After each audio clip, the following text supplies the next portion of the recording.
In this video, we will look at problem 1 in chapter 3 of Wald's General Relativity book.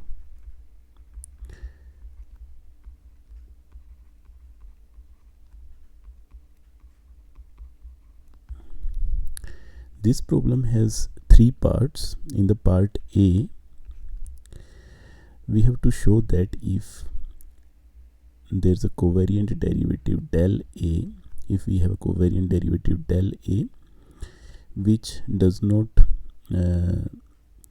commute on functions, that is, which does not satisfy del A del BF minus del B del AF equal to 0, it does not satisfy this condition for any function f,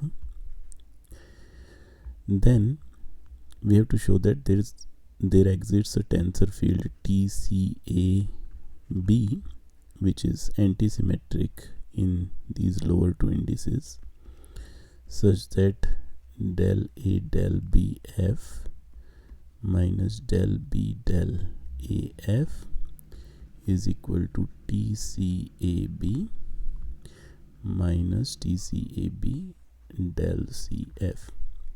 So we have to show that there exists a tensor field of type 1 to TCAB which is antisymmetric in its lower indices A and B, such that the commutator of the covariant derivative for any function f satisfies this condition. In the part B of the problem, we have to show that this tensor field, by the way, this is called torsion field. So in the part B of the problem, we have to show that if XA and YB are any two vector fields, then our torsion field satisfies TCAB XAYB equals XA del A YC minus YA del A XC minus commutator of these two vector fields XYC. In the third part, we have to show that if we are given with a tensor field TCAB which is antisymmetric in A and B, such that it is torsion field of a covariant derivative del A, then if we also require that this covariant derivative is compatible with the metric, that is del AGBC is equal to 0, then this is uniquely determined.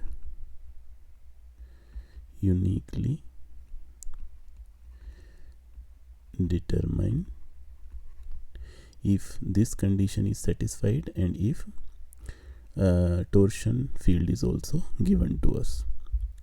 So if it's compatible with the metric and if its torsion field is given to us, then this covariant derivative is uniquely determined.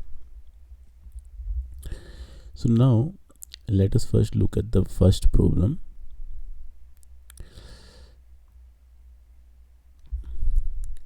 We have to show that there is a tensor field TCAB such that del A del BF minus del B del AF equals minus TCAB del CF. Suppose WABNE one form field, and suppose we fix a coordinate chart,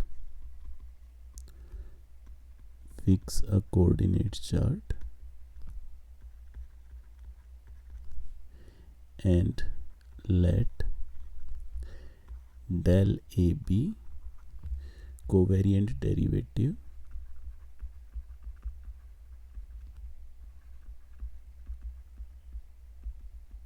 relative to that coordinate.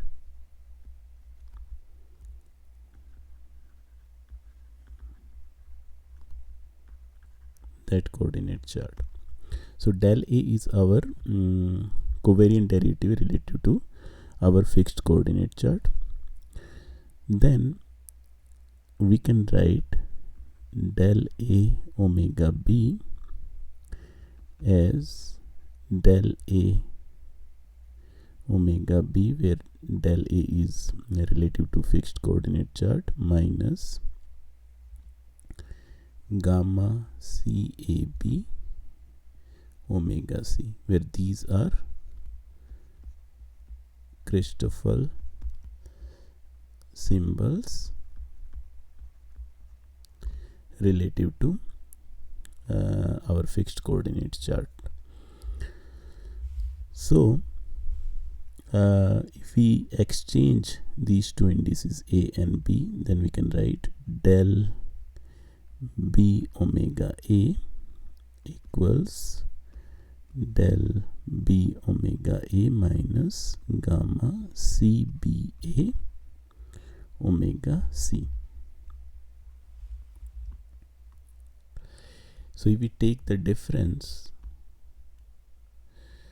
of these two, we get del A omega B minus del B omega A equals del A omega B minus del B omega A minus gamma CAB omega C plus gamma CBA omega C. Now suppose f is a function, and suppose the omega A, we replace omega A with del AF. And since any two covariant derivatives agree on functions, so del AF is also equal to del AF, small del AF, where this is covariant derivative relative to our fixed coordinate chart. So if we replace omega A with del AF in this equation, we will get del A del BF minus del B del AF on the left hand side, and on the right hand side we'll have del A. Here we use, instead of capital del AF, we use partial AF, partial BF minus partial B partial AF minus gamma CAB del CF plus gamma CBA del CF. Now covariant derivative, this is simply the partial derivative. So covariant derivative corresponding to a coordinate chart is simply the partial derivative, so they commute on functions. So this gives 0, and we are left with minus gamma CAB minus gamma CBA del CF. We define this thing as TCBA, TCAB del CF, where TCAB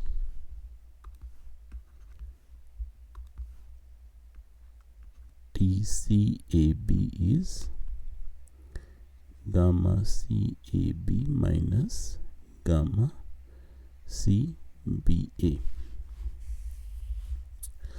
We know that these Christoffel symbols, they depend on choice of coordinates.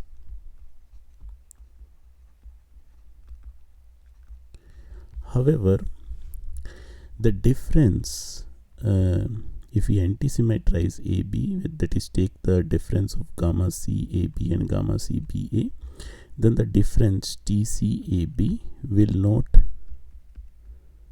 depend on choice of coordinates.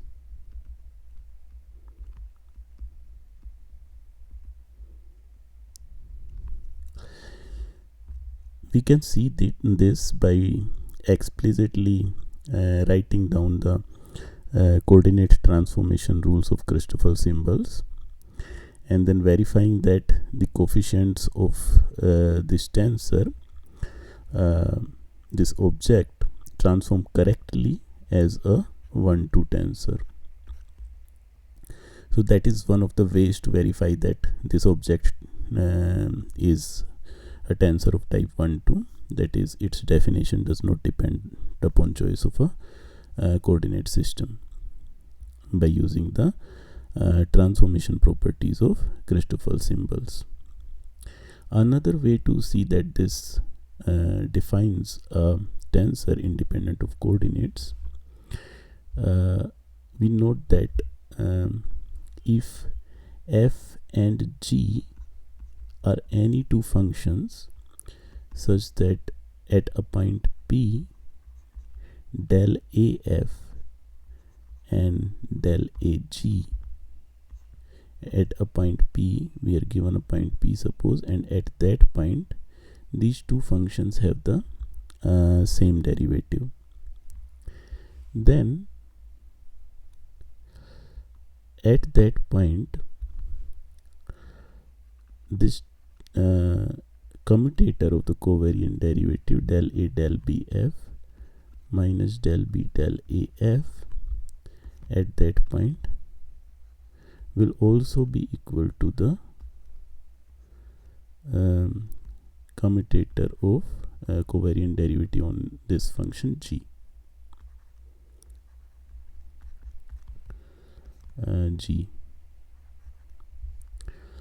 Because on the right hand side we have del CF, we will have del CF for this commutator and del CG for this commutator, but because del CF and del CG are same at the point P, so at the point P this tensor and this tensor will have same value. Therefore, if at a point P we take any tensor, covariant tensor omega, at point P we take any covariant tensor omega, and we choose any function f such that omega A is equal to del AF at point P. Okay. Alright, if we choose any function f such that omega A is del AF at point P, then this map which sends omega to del A del BF minus del B del AF at P, which is equal to minus TCAB at P del CF at P, but del CF at P is omega P, so this map is well defined,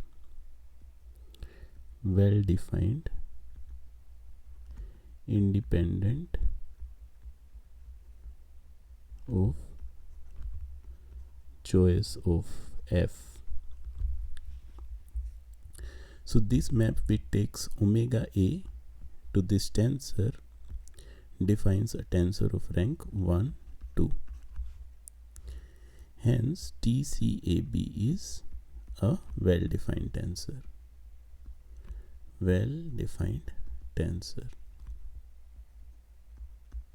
Independent of any choice of coordinate chart or independent of any choice of the function f. So in the first part we have proved that the commutator of a covariant derivative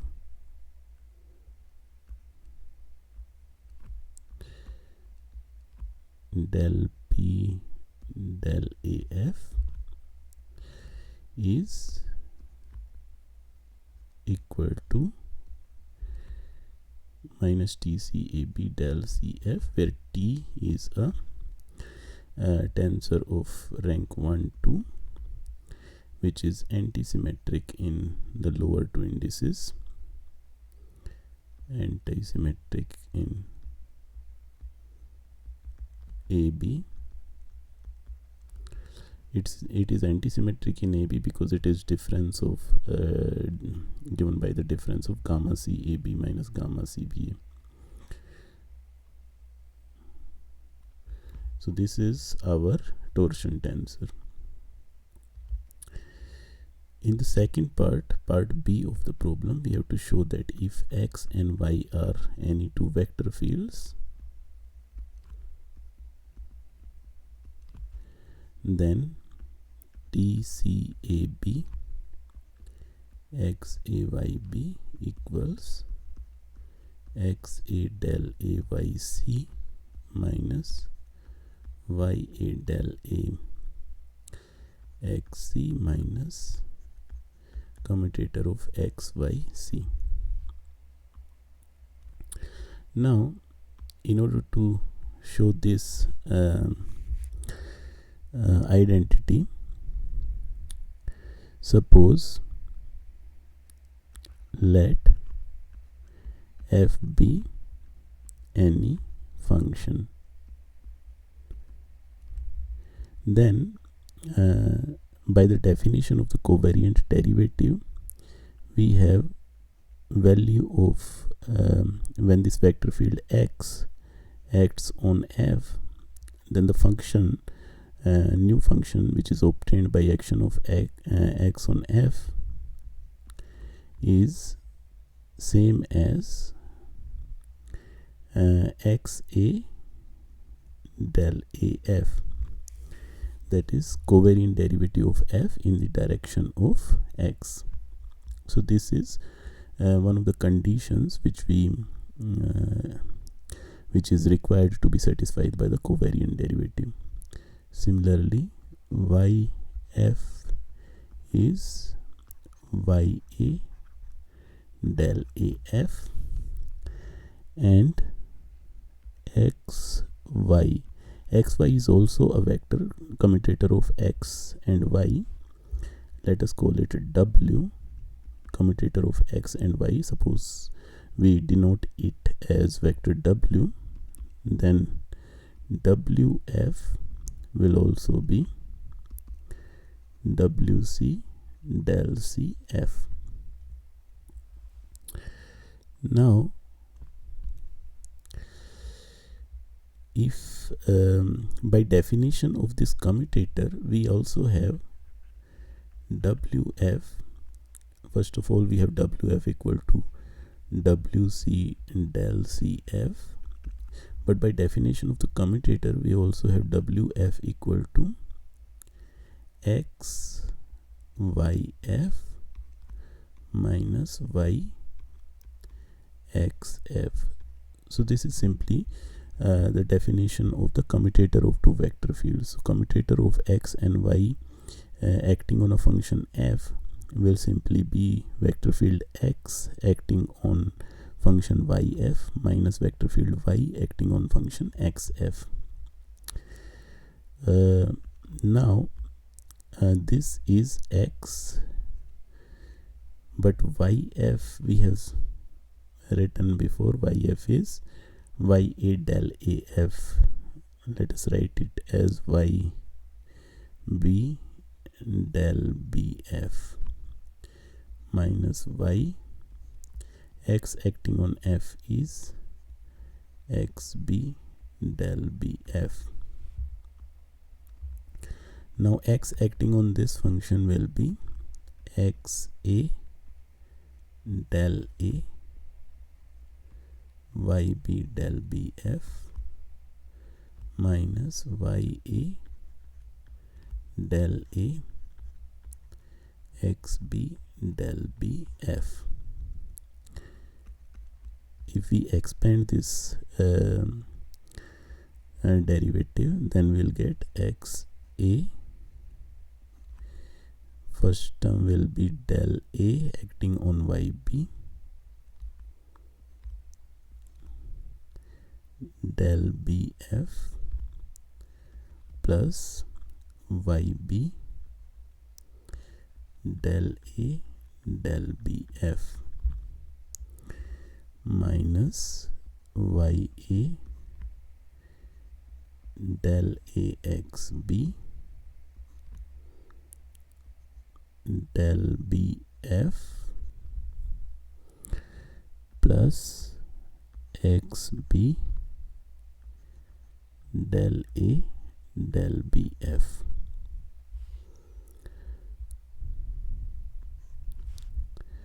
So now we have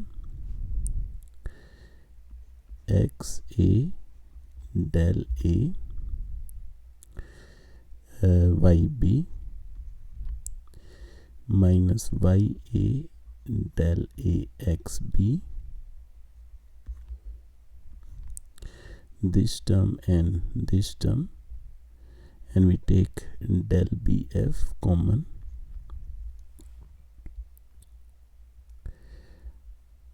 plus xa yb del a del bf minus del, this is, if we change in the second term, we change a to b and b to a, then we can take xa and yb common. In the first term we have xa yb, but in the second term we have axb, but since a and b are both summed over, so we can change in the second term, we can change a to b and b to a and take xa yb common. So we'll have xa yb and in the brackets del a del bf minus del b del a f. So we will have, remember on the left hand side we had omega c del cf, where omega is xy. This is omega c del cf on the left hand side, where omega was commutator of x and y. So in the first term we change this repeated index b with c, so that this is same as the index of del c on the left hand side.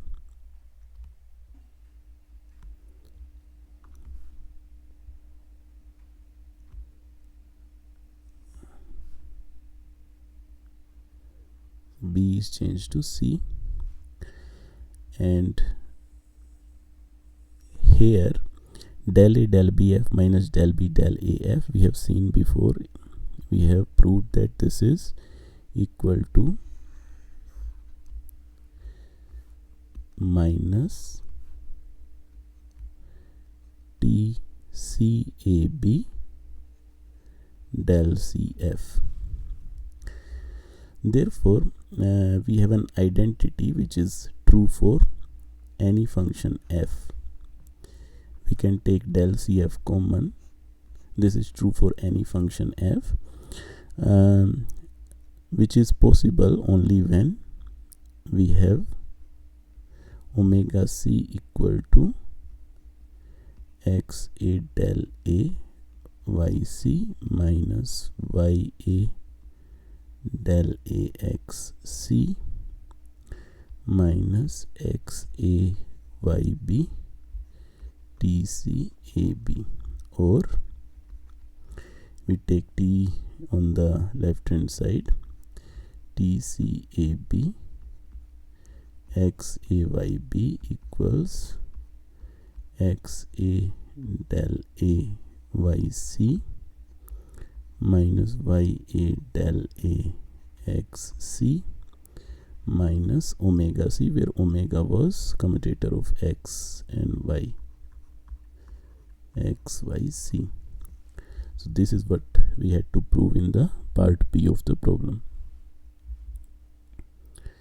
Now in the part 3 we have to show that part C of the problem, we have to show that if we are given the torsion tensor TCAB and we are given a metric G and we require that our covariant derivative is compatible with the metric, then this covariant derivative is uniquely determined in terms of the metric G and this given tensor field. In order to see this,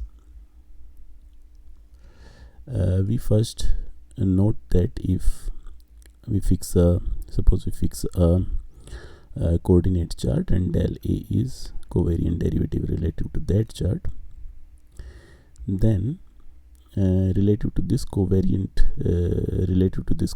chart, suppose gamma, A, B, C are our Christoffel symbols. So what we'll do is we will derive an expression for these Christoffel symbols in terms of metric and the given torsion field TCAB. So first of all, we know that we have derived in the part 1 that TCAB is the difference of gamma CAB minus gamma CBA. Or if we lower the indices, then we have TCAB is gamma CAB minus gamma CBA. So if we take gamma CAB on the left hand side, then we can write gamma CAB as TCAB plus gamma CBA. We will use this equation later. Now we have del A GBC equal to 0. This is the condition that we require from this covariant derivative. So this implies that del A GBC minus gamma D AB GDC minus gamma DAC GBD equal to 0, which implies gamma, if we take this index lower, we take this becomes CAB, gamma CAB plus gamma BAC equal to del AGBC. In this equation, if we replace A with B, then we get gamma CBA plus gamma ABC equals del B GAC. And in this equation, if we replace B with C, then we get gamma BCA plus gamma ACB equals del CGAB. In these equations, let us call it 2, 3 and 4. We add 2 and 3 and subtract 4. So we get gamma CAB plus gamma BAC plus gamma, let us write it with some space, gamma BAC plus gamma CBA plus gamma ABC plus gamma BCA plus gamma ACB equals del A. We have to subtract the third term, so it will be negative, minus gamma BCA minus gamma ACB, del A GBC plus del B GAC minus del C GAB. Now on the left hand side, in second, third and fourth terms, we use equation 1. We use equation 1 in second, third and fourth terms. So if we use equation 1 in second term, this becomes BAC becomes T BAC plus gamma BCA. If we use the first equation in second term, CBA, this becomes TCBA plus gamma CAB. And in the third term, we have BCT ABC TABC plus gamma ACB. Now this gamma ACB, this gamma ACB will cancel this gamma ACB, BCA will cancel BCA, and will be left with twice gamma CAB. On the left hand side, will be left with twice gamma CAB plus TBAC